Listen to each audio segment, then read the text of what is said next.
হুম। অনাদায়ী পাওনা অর্থাৎ দেনাদারের যে টাকাটা আদায়যোগ্য নয় তাকেই বলা হয় হচ্ছে অনাদায়ী পাওনা।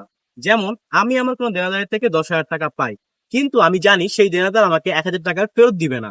অর্থাৎ 10,000 টাকার মধ্যে যে 1,000 টাকা আমাকে ফেরত দিচ্ছে না, এই 1,000 টাকাই হচ্ছে আমাদের জন্য অনাদায়ী পাওনা, অর্থাৎ এটি আর কোনোদিনও পাওয়া যাবে না।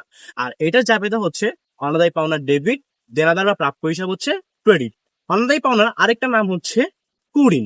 এবং আর্থিক অবস্থা বিবরণীতে অনাদায়ী পাওনা বসে হচ্ছে পরিচালন ব্যয়, এবং সেখানে এর 4টি টার্ম ব্যবহৃত হয়। অর্থাৎ অনাদায়ী পাওনা যোগ নতুন অনাদায়ী পাওনা যোগ নতুন অনাদায়ী পাওনা সঞ্চিতি বাদ পুরাতন অনাদায়ী পাওনা সঞ্চিতি, যার মধ্যে এই নতুন অনাদায়ী পাওনা এবং নতুন অনাদায়ী পাওনা সঞ্চিতি আমরা সমন্বয়ে পাবো, এবং অনাদায়ী পাওনা আর পুরাতন অনাদায়ী পাওনা যেটি সেটি আমরা হচ্ছে রেয়া মিলে পাবো।